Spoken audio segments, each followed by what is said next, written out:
Assalamualaikum warahmatullahi wabarakatuh. Perkenalkan, nama saya Raden Irwandi. NIM 105200200.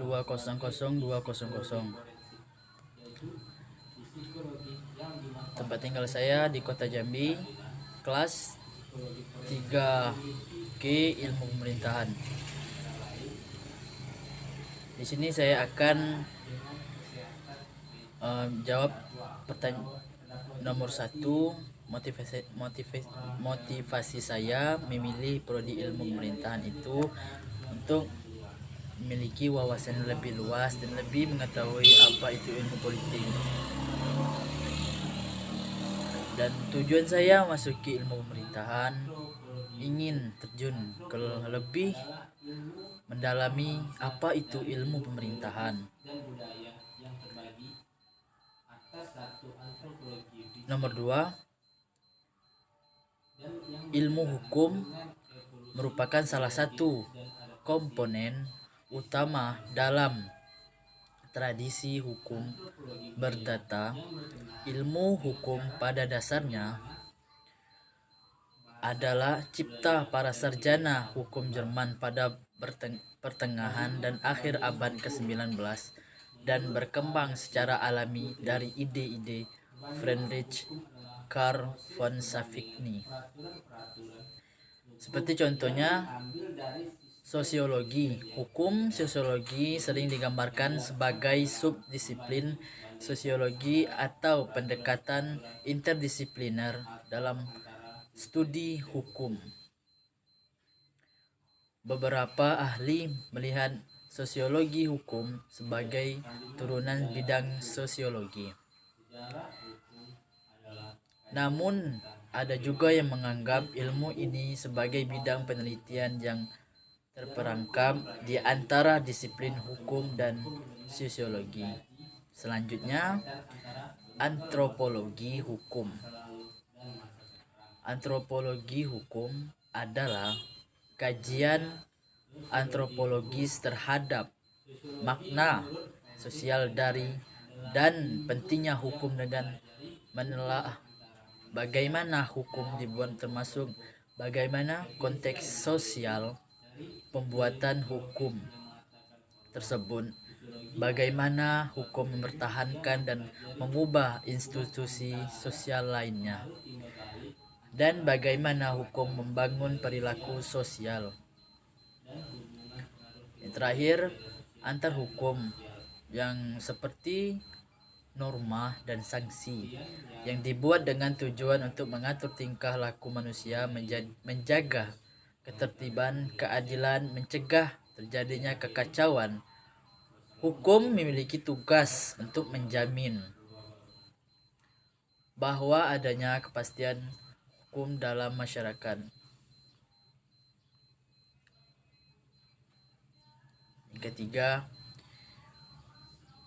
meteorologi adalah suatu ilmu dari geografi yang mempelajari tentang atmosfer beserta lapisan yang dimilikinya.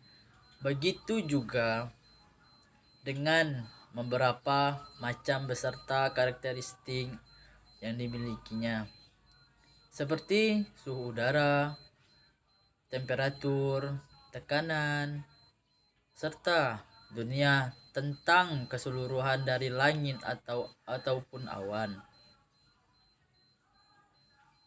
Seperti klimatologi ialah suatu cabang ilmu yang mendalami tentang iklim secara lengkap bersama kriterianya. Seperti yang diketahui bahwa iklim di setiap negara itu berbeda-beda, sehingga dengan ilmu ini mampu memastikan serta membedakan keadaan cuaca yang ada. Selanjutnya, seperti geologi adalah suatu ilmu yang mempelajari lapisan dari bebatuan yang ada, termasuk pada yang melapisi bumi. Maksudnya ialah bebatuan yang melapisi secara berurutan di bumi ini. Selanjutnya, geomorfologi adalah suatu ilmu dari cabang geografi yang berfokus pada bentuk permukaan bumi yang beserta beberapa proses yang menjadikannya sampai sekarang ini. Proses yang membutuhkan tempo, waktu tertentu dalam relatif waktu yang lama. Selanjutnya, antropologi ialah suatu ilmu yang mencakup terhadap suatu persebaran atas pertumbuhan individu di muka bumi ini.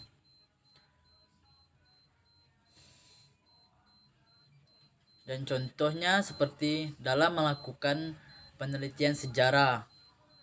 Seorang sejarawan memerlukan beberapa ilmu bantu untuk menunjang proses dan hasil penelitian agar memiliki tingkat akurasi yang tinggi. Seperti ilmu-ilmu tersebut sering dinamakan ilmu bantu sejarah. Berikut ini adalah ilmu bantu dalam sejarah yang dapat menunjang dalam penelitian sejarah, seperti nomor 1, paleontologi merupakan ilmu yang mempelajari tentang fosil. Disiplin ilmu ini mengkaji tentang kehidupan manusia, hewan dan tumbuhan purba melalui fosil-fosil yang ditemukan. Fosil merupakan bagian tubuh makhluk hidup yang membantu dan tidak mengalami pelapukan. Nomor 2, paleontologi merupakan gabungan dari dua disiplin ilmu, yaitu paleontologi dan antropologi. Kajian paleontologi berpusat pada sejarah manusia purba dari masa mengumpulkan makanan tingkat awal hingga modern. Yang ketiga, arkeologi. Arkeologi merupakan cabang ilmu yang mengkaji mengenai sejarah kehidupan manusia melalui penggalian dan pengkajian artefak atau ekofak yang masih ditemukan. Seperti artefak dan ekofak merupakan kumpulan benda kuno yang dahulunya digunakan oleh manusia purba untuk bertahan hidup, seperti kapak, genggam, punden, burundak, warunga, dan lain-lain. Nomor 4, paleografi.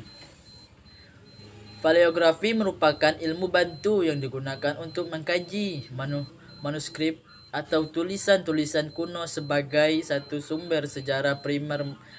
Manuskrip yang tercatat dalam dinding piramida Mesir, Yupa, prasasti dapat dibaca menggunakan ilmu paleografi. Nomor 5, epigrafi merupakan cabang ilmu yang mempelajari materi yang digunakan untuk menulis manuskrip. Artinya, jika paleografi digunakan untuk menelaah, tulisan epigrafi digunakan untuk meneliti bahan yang digunakan untuk menulis, seperti batu, logam, gading, dan lontar. Yang terakhir, ikonografi. Ikonografi merupakan ilmu bantu sejarah yang berfungsi mempelajari bentuk, fungsi, dan pembuatan patung kuno dari zaman prasejarah. Bisa dikatakan ikonografi khususnya untuk mempelajari patung. Ya, hanya ini saya dapat sampaikan.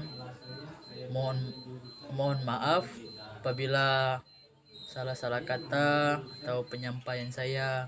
Wabillahi taufiq wa hidayah. Wassalamualaikum warahmatullahi wabarakatuh.